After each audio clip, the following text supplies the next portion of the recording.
So Delves in Midnight are in a very interesting position because as we keep progressing our Delver's journey, you will start to be able to obtain a lot more high tier gear just from Delves than you've ever been able to do previously. Because over the course of the War Within, Delves got more and more systems implemented into it that would allow you to get more gear and even more specifically allow you to target farm specific gear, especially with the end of run vendor coming in that allows you to just buy trinkets, and then later on you could buy even higher tier trinkets. But in Midnight they took this even further, and at later on in the Delve track you'll have a chance to just start getting hero track gear from your bountiful Delves instead of only champion track. So that's definitely going to be incredibly strong for all of the solo players out there, but all of the best gear from Delves are going to rely on Coffer, key shards, and keys to obtain. And that's really one of the main things I wanted to go over in this video, because the system has been pretty heavily changed from how it worked in the War Within, and you can actually start doing things right now to set up as many alts as you want to start getting ridiculous gear from Delves at any point you want to gear them up in Midnight.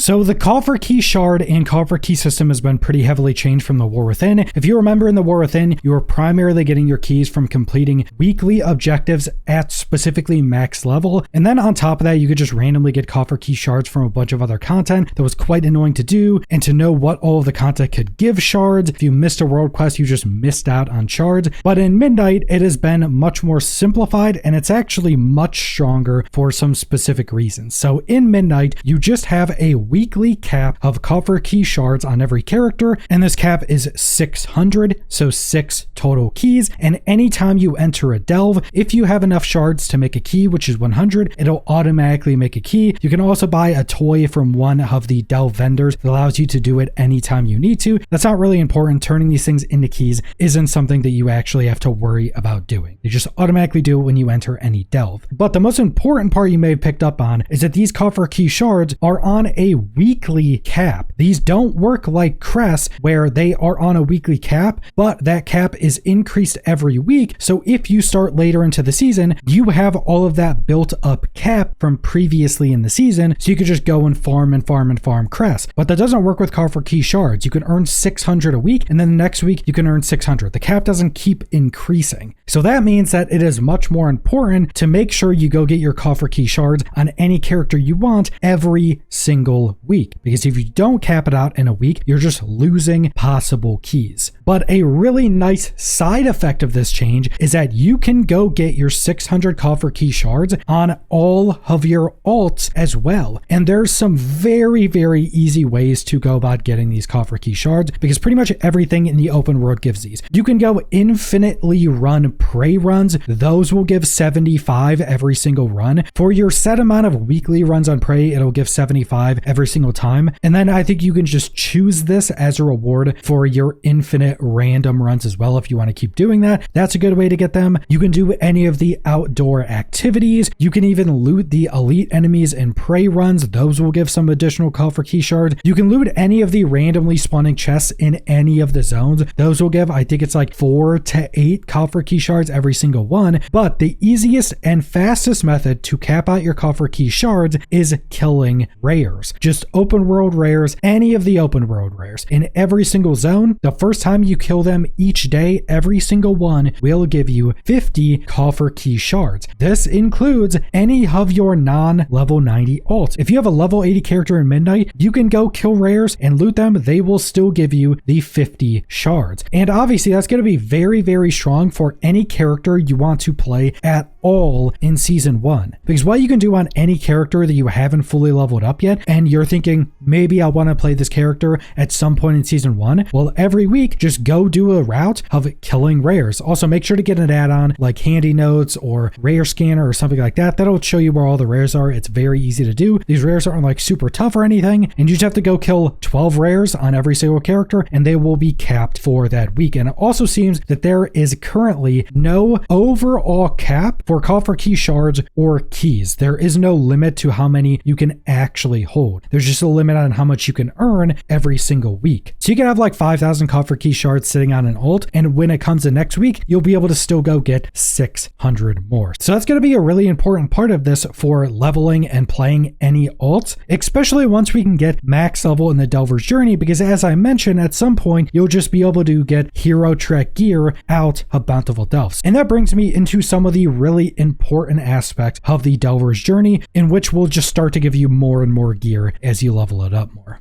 Now, depending on when this video is released, the Delver's Journey may still be capped because it's currently capped at rank 4, but we have gotten it confirmed that the cap will be lifting going into next week. So the week that the March on Quel'Danos raid releases will be when we can fully level up the Delver's Journey. So just keep that in mind. You won't be able to get the crazy rewards until that week that the final raid is released. But some of the parts of the Delver's Journey is very, very strong, specifically for gearing up. So at rank 2, a gilded sash now appears after completing a tier 11 delve, and just at rank 2, that chest will be giving you hero crests. So anytime you do a tier 11 delve, you'll get hero crests out of it. But once you get up to rank 4, the gilded sashes will now also give you myth crests, but I think you could only get 20 myth crests from this chest per week doing that, and I think you could fully cap out your hero crests from these gilded sashes. So if you're spam running tier 11 delves, you can get quite a lot of crests from doing that. And then at rank 3, anytime you do a bountiful delve, a sanctified banner will be somewhere in there. Most of the time you just click it and there'll be another chest at the end of a delve that can give you a bunch of additional rewards. Sometimes it will spawn an elite, but anytime you're doing a bountiful delve, you always want to be doing this. And presumably once we get higher into the delve tracks and start unlocking one of the new currencies, presumably the chest from this will also be able to give that currency, but that's not 100% confirmed. Now rank 5 is where it'll get really interesting, because once you get rank 5 and do a tier 6 or above delve, Zaron, a vendor, will spawn at the end of every single run. He is a trinket vendor, which at rank 5, he will be selling you, if I'm not mistaken, champion track trinkets, and you will buy them with undercoins. And these will rotate every week, so any open world trinkets from any like world quests or anything like that, any trinkets you can get from delves, all of those can be in his inventory, but again, they do cycle weekly. So if there's any trinket you want, make sure to keep an eye on what trinkets he'll have that week, and you can just very easily go pick them up on any character. You can also fully transfer undercoins right now, so building up a good stash of undercoins will be quite strong in the next week when we can unlock this vendor. Then at rank 6, you'll be able to buy 2 restored coffer keys per character per week for 2,000 undercoins a piece. I'm pretty sure it's on every character and not just 2 for that week on your account. 2,000 undercoins per key is quite a lot, but over time you'll build up quite a lot of those. Then going all the way up to rank 8 is again where it gets pretty crazy. So champion warbound gear can now be obtained from tier 9 delves and above. This is going to be very strong, not only for gearing up the character you're running in there if they don't have champion trick gear, because as of right now, you basically can't get any good gear unless you're in a bountiful delve for that actual character, so more specifically soulbound gear. But doing higher tier delves right now, you can get veteran track warbound gear, and once you get to rank 8, all of that veteran track gear can now just be champion track, which is going to be a pretty big upgrade because that's pretty much what you just get from bountiful delves right now. Now, even though some of these ranks so far have given some pretty big upgrades to the delve system, rank 9 is the most important one. So tier 11 bountiful coffers can now have a chance to give either a hero piece of gear or a new currency that we'll go over. And then tier 8, 9, and 10 bountiful coffers can also give this new currency. So essentially when you do a bountiful delve on tier 11 now, instead of getting a champion track piece of gear like normal, you can now just get a hero track piece of gear, which is a massive upgrade, because prior to this you could only get hero track gear from your great vault every week. So now you can just get hero track gear, which is super strong. But then the new currency they're giving you is also very important, because again, doing any bountiful delves 8 and above will just be able to give you this new currency, and I think it will actually always give you this new currency. But with this new currency, you can now buy even stronger trinkets from the trinket vendor that we have now unlocked unlocked at rank 5. And these are actually going to be different higher tier versions of the same trinket. So it's still going to work the same. If that week he has a trinket you want, you're going to want to go get it. But if you buy the trinket with this new currency, it will be a hero track trinket instead of a champion track trinket. So even if you're getting unlucky and not getting the hero gear from the Bountiful Delve itself, you will be getting this currency to where you'll just be able to buy hero track trinkets. That will definitely put you on the track to get the full sets of gear you want. But that's all I want to go over, so thanks for watching.